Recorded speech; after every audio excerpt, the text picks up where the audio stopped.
Bueno, señores, un programa que vino intenso, ¿sí? Como vino intenso, vamos a hablar de economía para relajarnos, pero me parece que no es verdad lo que le estoy diciendo, porque con economía no nos podemos relajar. Nicolás, el tema de la inflación, muchas gracias por estar acá con nosotros. Bueno, desafíos que tiene el gobierno, en la apertura del programa comenté, va a trabajar, llamémoslo así, referenciando precios en 4 líneas, los 1.300 productos en los supermercados, los 60 productos en los supermercados de proximidad o superchinos, los 7 cortes populares de la carne y las referencias en el mercado, algunos precios de frutas y verduras. Bueno, contanos un poco, ¿esto alcanza, no alcanza? A ver, podemos abrir un poco la mirada y ver eso en una perspectiva más general. Dale. No son medidas nuevas, por un lado, ¿no? Está claro. Sí. Hace bastante que tenemos el problema de la inflación y hace bastante que estamos con medidas de este estilo de acuerdos, canastas y demás. Primera cuestión a señalar, es mejor que estén esas políticas a que no estén. Eso me parece claro, digamos, ¿no? Bien. Si no estuviese eso, el escenario sería todavía más complicado a fin de mes.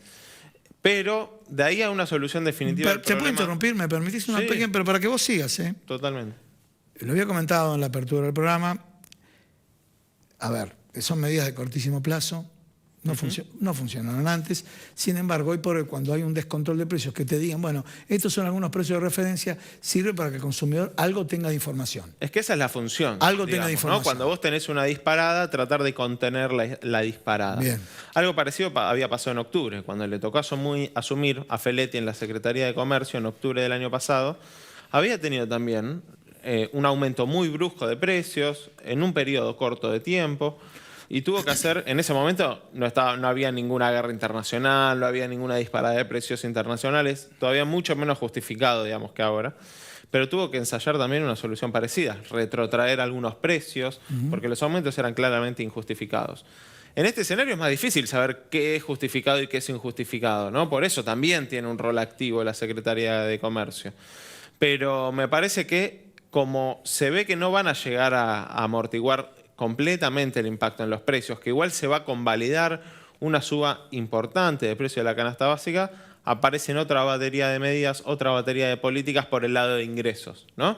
Que tiene que ver con bonos en jubilados, refuerzo en tarjeta alimentar, que si no se anunció, para mí se tiene que estar por anunciar. No, pero ya está. Me parece que es un hecho. Pero bueno, cuando se responde con el lado de los ingresos es también porque no se pudo contener del lado de los precios, ¿no? Bien. Y bueno, y en este contexto que, a ver, primero, el tema de aplicarle las multas a aquellos que han especulado y demás, ¿sirve o no sirve? Yo creo que es un mensaje de que tampoco se puede hacer cualquier cosa, que los acuerdos que se firman están para cumplirse, porque si no todos se sacan la foto a la hora de firmar el acuerdo y el anuncio y después a la hora de cumplirlo desaparece. Sí, aparece, digamos, ¿no? Tal empresa de primer nivel del sector alimenticio acordó y terminó no acordando nada. Encima no estamos hablando de empresas con poca espalda, digamos, ¿no? Son empresas que tienen una incidencia en el sector muy importante. Pero me parece que todavía yo no veo sobre la mesa un programa antiinflacionario. Veo un programa de contención. No estuvo antes de la pandemia, no aparece ahora después de la pandemia. Son varios condimentos, ¿no? Que hay que alinear para un programa antiinflacionario. Algunos lo llaman plan de estabilización, digamos. Pero en esos planes integrales son muchos los condimentos que hay que meter en simultáneo. Y ahí podemos pensar desde el Banco Central con la tasa de interés, la cuestión de los alquileres, de cómo se proyecta la inercia inflacionaria hacia adelante. Estas dos cuestiones son centrales, la tasa de interés y los alquileres. Si no bajan la tasa de interés, si no baja la actualización de los alquileres, los precios de los que venden o tienen una peluquería y alquilan el local para fijar precios, digamos, van a tener que aumentar sus precios también, digamos, ¿no? Entonces, insumos difundidos de la industria, metales, plásticos, vidrio, todas esas cosas no parecen estar sobre la mesa, ¿no? No se ve lo que uno llamaría un programa antiinflacionario. Bien, o sea que vos estás notando que hay ciertos sectores que está faltando protagonismo en este tipo de acuerdos. Sí, sentar muchos más sectores por un lado. Lo que es cierto es que para poder hacer eso el gobierno necesita tener también un frente interno mucho más alineado de lo que está hoy, ¿no? Y compartir y poner en la inflación el centro de la cuestión económica. Hasta ahora estuvo muy preocupado por cuestiones que también uno entiende que son importantes, como la renegociación de la deuda, como la negociación con el Fondo Monetario, pero ahora se ve que la cuestión, por más que se vaya empatando de los ingresos, por más que haya bonos y demás, se ve que pega muy duro el tema de la inflación, ¿no? Porque se empieza a hacer difícil proyectar mes a mes hasta en un hogar, ni hablar en una empresa o en un negocio. Bien, vamos dentro de lo que es la macroeconomía. El año pasado la economía creció un 10%. Tras que vino una caída, algunos dicen, bueno, si cayó, era lógico que crezca. Depende del economista que le preguntes, del político que te responda.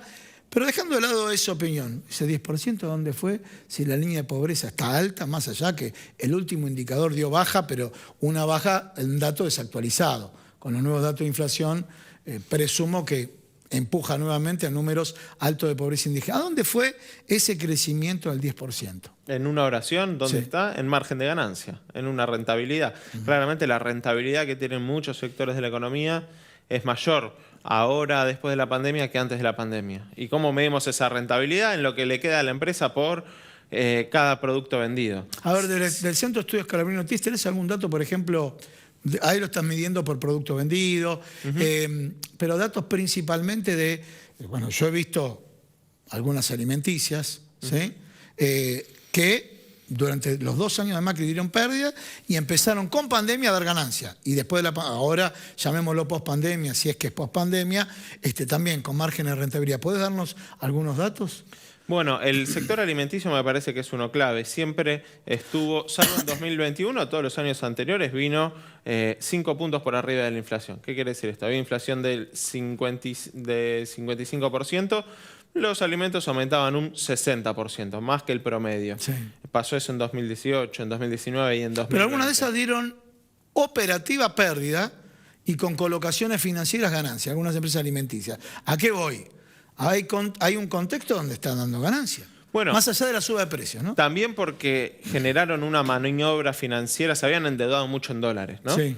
Y hoy están aprovechando los pocos dólares que hay en el Banco Central para desendeudarse de los créditos que habían tomado, porque no cualquier empresa se endeuda en dólares, ¿no? Digamos, estamos hablando de las grandes empresas, Arcor, Molinos y demás. Entonces, también aprovecharon eso. Hoy se están desendeudando porque ven que la brecha cambiaria se puede disparar y eso también juega en los balances de alguna manera. Bien. Pero lo que se ve ahora, lo que nosotros registramos, variación de precios semana a semana en el supermercado. Siempre veníamos viendo que los alimentos frescos, secos y bebidas estaban al tope de las variaciones. Lo que se ve las últimas 2 semanas es que ya limpieza y perfumería, que también son componentes de la canasta básica, también siguen atrás con un poco de rezago por ahí, con una semana de delay, con una semana de diferencia, también están aumentando al 6-7% mensual. Y también es un componente importante de la canasta básica que no se está quedando atrás. Bueno, clarísimo, Nicolás. Muchísimas gracias por haber venido al programa. A ustedes, muchas gracias.